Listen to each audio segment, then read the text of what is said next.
Oke, jadi kita lanjut nanti ada yang namanya tentang materi tentang gelombang ya. Oke, di dalam gelombang ini sendiri nanti mungkin apa pengertian daripada gelombang itu adalah rambatan energi dari suatu sistem ataupun objek itu secara umum untuk pengertian gelombangnya. Dan nanti untuk gelombang ini sendiri dalam kehidupan seharian itu banyak contohnya, itu bisa nanti ada gelombang bunyi, terus nanti ada gelombang cahaya, ada gelombang tali, ada gelombang ombak, dan masih banyak lagi yang lainnya. Oke, di dalam gelombang ini sendiri nanti kan ada sifat-sifat di dalam gelombang. Yang pertama itu nanti ada yang namanya sifat yang gelombang itu sendiri atau karakteristiknya. Itu nanti ada yang namanya pemantulan, nama lainnya adalah refleksi. Terus nanti ada lagi pembiasan, nama lainnya itu adalah refraksi. Terus nanti juga ada lagi yang namanya interferensi, nama lainnya itu adalah perpaduan gelombang. Terus nanti ada lagi difraksi, pelenturan atau pengurangan cahaya gelombang. Nanti ada lagi yang namanya polarisasi. Polarisasi itu adalah penyerapan daripada gelombang. Oke. Gelombang ini sendiri nanti eh, mempunyai jenis-jenis gelombang. Yang pertama ini nanti ada yang namanya berdasarkan arah rambat. Itu nanti ada yang namanya gelombang transversal dan ada gelombang longitudinal. Kalau gelombang transversal, gelombang yang arah rambatnya tegak lurus daripada arah gelombang. Kalau longitudinal, gelombang yang arah rambatnya itu sejajar.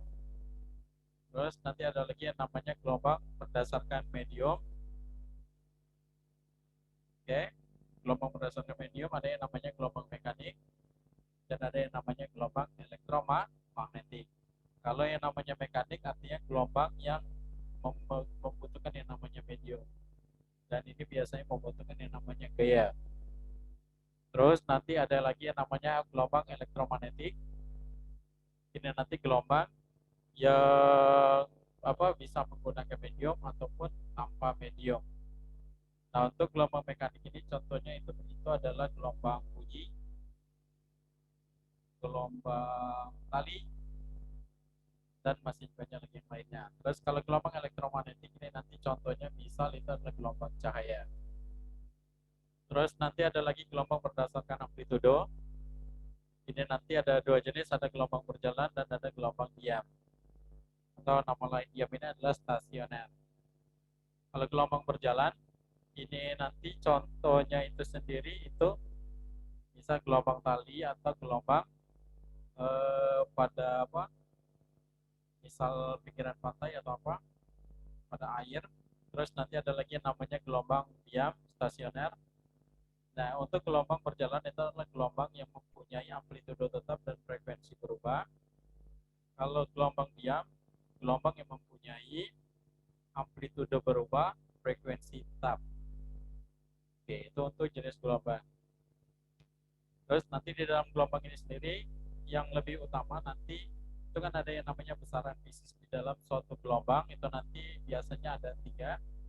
Itu nanti ada yang namanya panjang gelombang.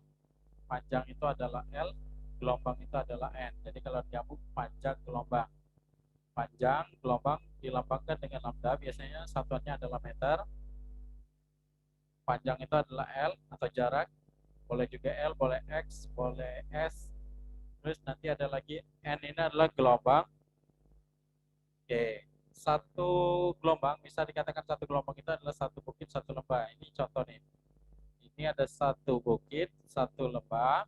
Nah, ini nanti namanya satu gelombang. Nah, kalau kayak gini, ini kan ada satu, dua setengah. Berarti di sini ada dua setengah gelombang. Oke. Untuk gelombang ini sendiri, nanti juga ada yang namanya tentang periode. Periode maka nanti berkaitan dengan frekuensi.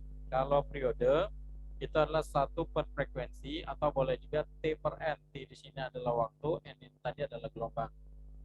Oke. Oke, atau kalau misalnya ditanya Pak, gimana kalau frekuensi? maka jadinya N per T, kan tinggal dibalik ya. Terus nanti ada lagi yang namanya kecepatan. Kecepatan itu bisa dirumuskan dengan V sama dengan lambda kali F.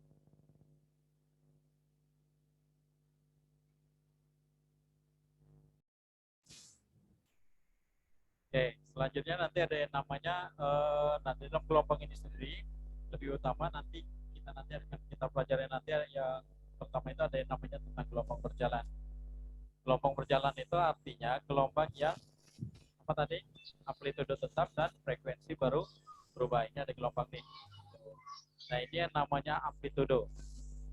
Amplitudo itu ini kan ada titik keseimbangan sampai ke atas, ini namanya amplitudo, atau boleh juga dari titik keseimbangan sampai ke bawah, ini juga amplitudo. Oke. Nah, terus nanti kalau misalnya untuk persamaannya nanti untuk gelombang ini sendiri utamanya nanti ini persamaan daripada gelombang itu ada Y sama dengan plus minus A. A ini tadi adalah amplitudo, Y itu adalah simpangan. Terus nanti ada sin omega T min plus KX. Oke, omega ini adalah kecepatan sudut atau frekuensi sudut, T itu adalah waktu, K itu adalah konstanta gelombang atau bilangan gelombang, X itu adalah jarak atau panjang. Oke, nah tanda plus minus yang di depan ini menyatakan titik asal. Kalau plus dia berasal dari atas, kalau min dari bawah. Ini contohnya. Ini kan awalnya mulainya dari atas nih. Ya, nah maka ini yang namanya plus A. Nah, kalau dia minus, maka mulainya dari bawah ini. Oke, sekarang, nah ini ada tanda min plus. Dinyatakan yang dekat, boleh nanti posisinya di KX, boleh juga di WT. Jadi min plus ini ada di dalam kurung ini. Jadi ini rumusnya ini boleh dibalik. Boleh nanti WT min plus KX atau boleh juga KX min plus WT. Untuk menyatakan arah rambat, kalau min dia ke kanan atau X positif, kalau plus dia ke kiri ke X negatif. Oke, bisa diingat. Nah di sini sendiri untuk arah rambat ini sendiri, ini sebenarnya persamaan gelombang ini sendiri berdasarkan dari persamaan matematik Y sama dengan A sin theta. Sekarang kalau kita lihat, maka nanti akan kita lihat omega tadi, kata bawah tadi frekuensi sudut, bisa dirumuskan dengan ada 2πf frekuensi, 2pi itu adalah frekuensi sudutnya. Kalau K bisa dirumuskan dengan ada 2pi per lambda. Dan ingatin jangan sampai kebalik, omega itu dekat T, K itu dekat X. Oke.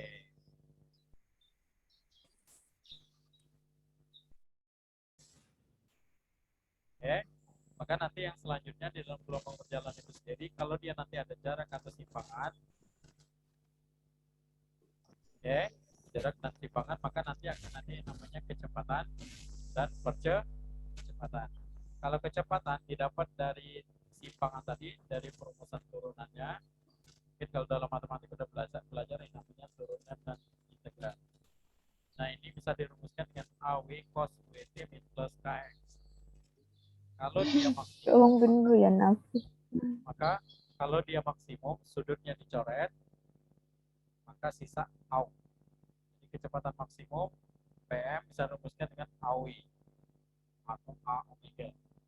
Terus kalau percepatan bisa diturunkan lagi, maka jadinya A omega kuadrat sin WT min plus KX.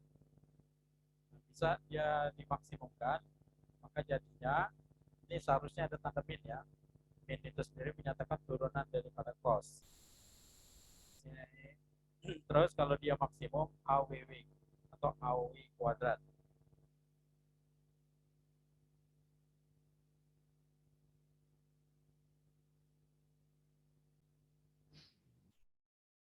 Nah di sini tadi kan ada yang namanya dalam kurung, yang kata Bapak tadi itu adalah theta. Theta itu bisa dirumuskan dengan sudut fase, atau rumusnya itu adalah 2pi besi. Sudut itu adalah 2pi, fase itu adalah besi.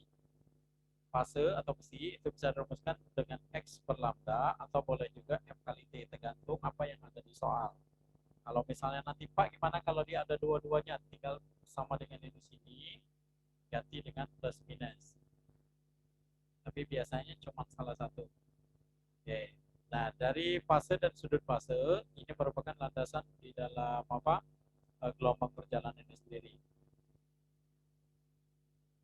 Oke, yang selanjutnya ternyata di dalam gelombang ini sendiri dia juga memiliki namanya energi. Biasanya rumus energi itu sendiri ada yang namanya energi mekanik, energi potensial, dan energi kinetik. Ini materi pada saat di kelas 1 kemarin. Nah, energi potensial kalau yang umum itu adalah MGH, tapi kalau di dalam gelombang maka nanti dirumuskan dengan setengah KY kuadrat. K tadi adalah konstanta atau bilangan gelombang, bisa dirumuskan dengan M kali omega kuadrat. Y tadi adalah simpangan atau jarak. Nah, kalau energi kinetik ini sama, umum, setengah mv kuadrat, kecepatan, M tadi adalah massa. Nah, untuk energi mekaniknya, kan tadi kan ada perumusan, ada M sama dengan EP ditambah EK, nanti setelah kalian jumlahin antara EP dan EK, maka akan didapat seperti ini, setengah KA kuadrat. Oke, keterangannya ini boleh dilihat. Oke, nah sekarang untuk energi, baik di dalam energi kinetik atau energi potensial, maka nanti akan membentuk yang namanya energi mekanik. Yang selanjutnya nanti ada yang namanya gelombang stasioner, ada yang namanya gelombang diam. Stasioner itu artinya diam. Oke, terus ada lagi yang namanya gelombang. Untuk diam ini sendiri nanti ada dua, ada yang ujung tetap dan ada yang namanya ujung bebas. Nah, untuk ngebedain gambarnya seperti ini, di jatuhnya pas di titik keseimbangan, tapi kalau yang namanya ujung bebas bisa di atas, bisa di bawah. Jadi untuk ngebedain pada gambar, ini ada yang di atas, yang di atas dan di bawah ini adalah ujung bebas. Kalau yang di sini pas di titik keseimbangan ini adalah ujung tetap. Untuk persamaannya sendiri bisa kalian lihat di sini sebenarnya hampir mirip. Oke, jangan sampai kebalik. Kalau yang ujung tetap itu adalah 2A sin KX cos WT, 2A sin cos. Oke. Kalau ujung bebas 2A cos sin. Oke, mirip ya, tapi jangan sampai kebalik. Jadi kalau yang ujung tetap itu adalah sin cos, kalau ujung bebas cosin. Oke. Nah, nanti ada yang namanya yang gelendung. Yang gelendung ini namanya adalah perut. Bisa nanti dirumuskan dengan ada 2n plus 1 lambda per 4. Kalau simpul 2n lambda per 4. Di mana untuk n ini sendiri nanti dia dikurang 1. Jadi kalau misalnya nanti perut kelima, maka n-nya adalah 4. Atau misal perut ke-7, maka n-nya adalah 6. Atau simpul ke-8, berarti n-nya adalah 7. Oke. Nah, kalau ujung bebas, perut dan simpulnya tinggal dibalik. Nah, sama kan kayak yang ujung tetap tadi kan 2A sin cos. Ini rumusnya. Kalau ujung bebas, 2 kosin, berarti dibalik ya. Nah, sama juga, yang perut dan simpulnya juga dibalik. Itu cara mudah ngapalnya. Jadi 2n lambda per 4, 2n plus 1 lambda per 4. Oke. Oke, itu aja.